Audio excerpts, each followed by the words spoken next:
Bienvenue à tous pour cette analyse exclusive qui va littéralement redéfinir notre perception de la puissance brute dans le monde de One Piece. Le chapitre 1080 brise enfin des années de spéculation et nous plonge au cœur de l'île des pirates. L'île de la Ruche, repère infâme de l'équipage de Barbe Noire, tremble déjà sous une tension atmosphérique palpable. Au centre de ce chaos, un jeune homme enchaîné incarne le véritable enjeu de cette guerre naissante. Koby dévisage ses oppresseurs avec un mélange de peur intense et de droiture inébranlable. Les pirates ricanent tout autour de lui, savourant la capture de ce symbole de la nouvelle génération marine. Soudain, l'océan lui-même commence à gronder, brisant le vacarme des rires barbares. Une silhouette légendaire se dresse à la proue d'un navire de guerre qui fend les cieux. Le vice-amiral Monkey D. Garp n'est pas venu pour négocier ou rédiger des rapports officiels. Son visage ridé exprime une colère noire que même les plus grands empereurs redouteraient. Il serre son poing droit, déclenchant une réaction physique démentielle tout autour de lui. Des éclairs noirs de fluide royal commencent à jaillir de ses phalanges durcies. C'est la confirmation absolue que le vieux héros de la marine maîtrise le haki des rois de manière offensive. Sans la moindre hésitation, Garp s'élance de son navire et plonge directement vers le sol de l'île. Les pirates massés sur la place lèvent les yeux et réalisent qu'un cataclysme s'abat sur eux. La pression atmosphérique devient si lourde que les bâtiments en bois commencent à craquer. Préparez-vous, car ce qui suit est sans aucun doute l'une des attaques les plus dévastatrices de toute l'œuvre. D'une voix déchirant le ciel, Garp hurle le nom de sa technique légendaire, Galaxy Impact. Son poing ne touche même pas le sol qu'une onde de choc titanesque se libère instantanément. La décharge de haki pulvérise instantanément des dizaines de bâtiments tout autour de l'épicentre. Les éclairs noirs s'étirent sur des centaines de mètres, lacérant la réalité elle-même. Des centaines de pirates sont balayés comme de simples frelus fauchés par une tempête divine. Ce déploiement démontre que la force des anciens n'a absolument rien à envier aux actuels Yonko. C'est un message clair envoyé à Barbe Noire. Touchez à mes subordonnés et je raserai votre monde. Alors que la poussière retombe lentement, le silence revient sur la place dévastée. Au milieu des décombres, Koby relève la tête, n'en croyant pas à ses propres yeux. Il voit son mentor, cet homme qui a tout sacrifié pour lui donner une chance de grandir. C'est ici que s'exprime la thématique profonde de la transmission de l'héritage au sein de la marine. Garp ne considère pas Koby comme un simple soldat, mais comme l'avenir même de la justice. Cet héritage sacrificiel est le moteur invisible qui pousse le vieil homme à commettre cet acte démentiel. Cependant, l'assaut a alerté les véritables monstres qui gardent cette île maudite. Les capitaines de Barbe Noire déploient déjà leur pouvoir terrifiant pour encercler le vieil homme. Garp sait parfaitement qu'il vient de s'enfoncer dans un piège mortel dont il ne sortira peut-être jamais. Sa priorité absolue reste d'ouvrir une voie de fuite pour Koby et les autres membres capturés. L'analyse du rythme de ce combat démontre l'incroyable génie narratif d'Eiichiro Oda dans la gestion des enjeux. Chaque coup porté résonne comme un véritable couperet décidant du destin de la nouvelle ère. Koby tente de se redresser malgré ses blessures pour ne pas être un fardeau inutile. Les larmes aux yeux, il comprend le prix indicible que son mentor paie pour sa liberté. Mais l'affrontement ne fait que commencer alors que des renforts pirates innombrables surgissent de l'ombre. Garp parviendra-t-il à résister à cette armée de démons ou venons-nous d'assister au début de son ultime sacrifice légendaire? Alors que le choc du Galaxy Impact résonne encore sur l'île de la Ruche, une question fondamentale brûle les lèvres de tous les passionnés de One Piece. Qui sont véritablement ces mystérieux soldats qui accompagnent la légende vivante de la marine dans cette mission suicide? Le chapitre 1080 lève enfin le voile sur l'unité secrète appelée le SWORD, changeant à jamais notre vision des forces de l'ordre mondial. Cette organisation n'est pas une simple subdivision classique, mais une branche de soldats rebelles ayant officiellement rendu leur démission. Ce statut unique leur donne une liberté absolue, leur permettant d'attaquer un empereur des mers sans l'aval du gouvernement mondial. Mais le véritable trésor de cette mise à jour réside dans l'introduction de 3 nouveaux visages au pouvoir absolument stupéfiant. Commençons par analyser le commandant Kujaku, la petite fille de la célèbre et respectée vice-amiral Tsuru. Elle possède le fruit du flagellant, un pouvoir terrifiant qui lui permet de commander à tout ce qu'elle frappe, y compris les bâtiments inanimés. C'est une capacité stratégique hors norme qui redéfinit totalement la gestion de l'espace sur un champ de bataille aussi dense. Ensuite, l'attention se porte sur le colosse Prince Grus, un homme au charisme ténébreux manipulant le fruit de l'argile. Ce pouvoir lui octroie la capacité de générer d'immenses vagues de boue solide et de créer des soldats d'argile autonomes appelés golems. Ces clones de terre s'avèrent être des boucliers parfaits et une force de frappe inépuisable face au nombre infini d'ennemis sur l'île. Mais la figure la plus énigmatique et fascinante de cette escouade reste sans aucun doute la jeune Hibari. Dotée d'un fusil de précision de pointe, elle utilise la technologie exclusive GP de Vegapunk pour transformer les balles ennemies en fleurs. Au-delà de ces gadgets technologiques, c'est un détail linguistique subtil qui a mis le feu à toute la communauté mondiale des théoriciens.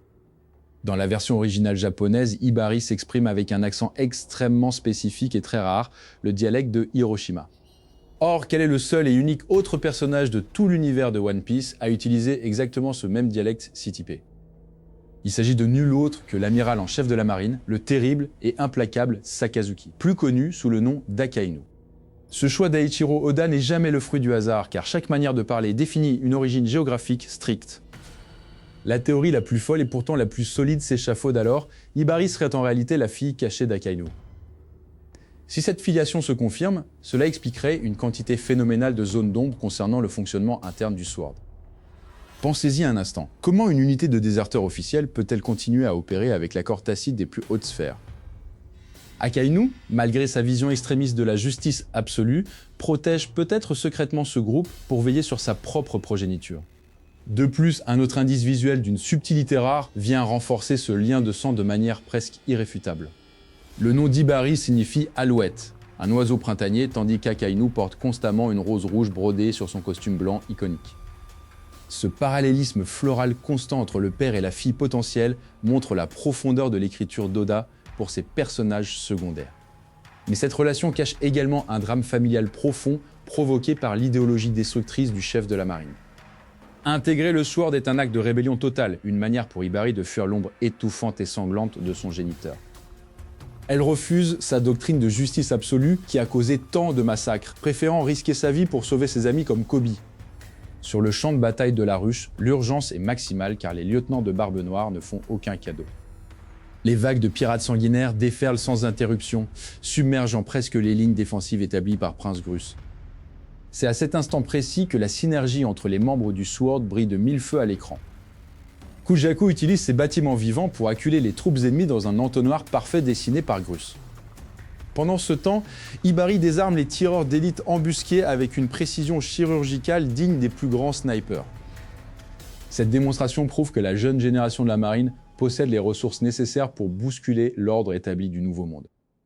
Pourtant, un nuage sombre plane au-dessus de cette apparente victoire tactique au milieu des ruines. Car l'île de la Ruche recèle une autre menace bien plus glaçante qu'une simple armée de lieutenants stupides. Un froid polaire commence soudainement à envahir l'atmosphère, figeant le sang des combattants les plus endurcis sur place.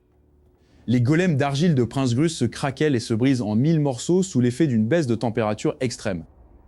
Alors que l'ombre d'un ancien amiral de la marine passé à l'ennemi se dessine à l'horizon, le Sword vient-il de marcher droit dans un piège de glace mortel dont personne ne pourra s'échapper. Le piège de glace évoqué précédemment nous ramène directement à la présence énigmatique de l'ancien amiral Kuzan sur l'île de la Ruche. Ce rapprochement inattendu entre un ancien pilier de la justice et l'empereur, le plus machiavélique du monde, bouleverse totalement l'équilibre des forces.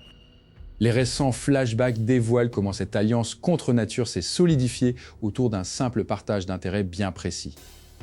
Barbe Noire connaît parfaitement la dangerosité d'un homme comme Aokiji, mais il choisit délibérément de l'accueillir pour exploiter sa force brute. De son côté, Kuzan semble jouer un double jeu méticuleux dont les véritables motivations restent soigneusement dissimulées derrière son flegme habituel. Plusieurs indices disséminés par Eiichiro Oda suggèrent très fortement que l'ancien amiral opère en réalité comme l'atout secret de l'organisation Sword. Si cette hypothèse s'avère exacte, cette infiltration représente la mission d'espionnage la plus risquée de toute l'histoire de la marine. Teach n'accorde jamais sa confiance aveuglément et chaque membre de son équipage surveille attentivement les moindres gestes du nouveau venu. Ce jeu de dupe machiavélique ressemble à une partie d'échecs complexe où la moindre erreur se paiera indéniablement de la vie. L'analyse détaillée des dialogues montre que Kuzan utilise la notion de liberté absolue des pirates pour justifier sa présence à leur côté. Mais un homme imprégné de la justice paresseuse peut-il réellement renier ses anciens principes pour sombrer dans la piraterie la plus vile? La réponse réside sûrement dans les secrets entourant les poneglyphes, un objectif commun qui unit temporairement ces deux entités. Pendant que ce calme précaire règne sur la ruche, une menace beaucoup plus imminente se déplace activement sur les mers. Un navire arborant le pavillon de Barbe Noire a été repéré aux abords directs de l'île d'Ayed, l'avant-poste technologique du futur.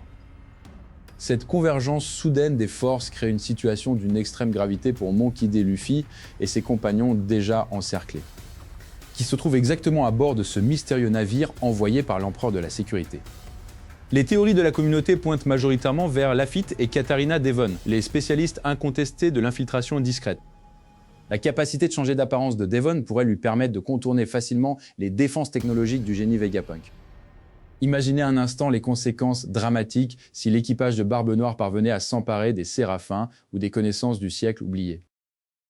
Le plan de Barbe Noire ne se résume pas à de la simple destruction gratuite, il vise une domination politique totale sur le monde.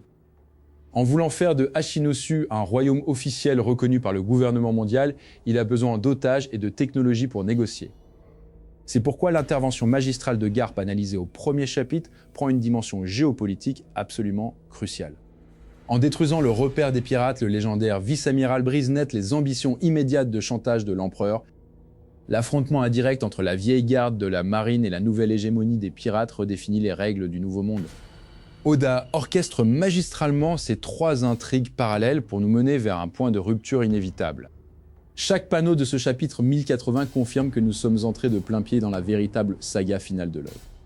Les révélations successives démontrent la maîtrise narrative absolue d'un auteur au sommet de son art graphique. La connexion établie entre le Sword, l'avenir d'Akainu et les agissements secrets d'Aokiji trouve enfin une résolution théorique cohérente. La présence rassurante de Garp prouve aux jeunes recrues que l'idéal de la justice ne s'éteindra jamais totalement face à la corruption. Koby, désormais libéré des griffes de ses ravisseurs, porte en lui l'espoir légitime de toute une génération de soldats. Les menaces de pièges de glace s'évanouissent alors que la flotte de sauvetage s'éloigne victorieusement des eaux dangereuses de la ruche. L'analyse globale de ce chapitre nous montre comment chaque camp fourbit minutieusement ses armes pour la suite des événements. La marine a démontré sa capacité de réaction rapide grâce à l'audace sans borne de ses unités non conventionnelles. L'intrigue d'Egghead, quant à elle, trouvera bientôt sa propre résolution naturelle loin des machinations de l'équipage de Teach. Les mystères entourant Kuzan s'éclairciront le moment venu, confirmant son rôle de gardien silencieux de la justice du monde. Nous arrivons ainsi au terme d'une déconstruction narrative complète de l'un des plus grands chapitres de ces dernières années. La passion partagée autour de cet univers démontre la force inaltérable du manga d'Ichiro Oda à travers les âges. C'est sur cette note de certitude absolue et de clôture totale que se referme notre grande analyse du jour. L'histoire avance inexorablement, laissant derrière elle les ombres du doute pour embrasser la lumière d'une vérité pleinement établie. Merci d'avoir suivi cette étude passionnée jusqu'au bout et que la justice guide vos pas sur les mers de l'imaginaire.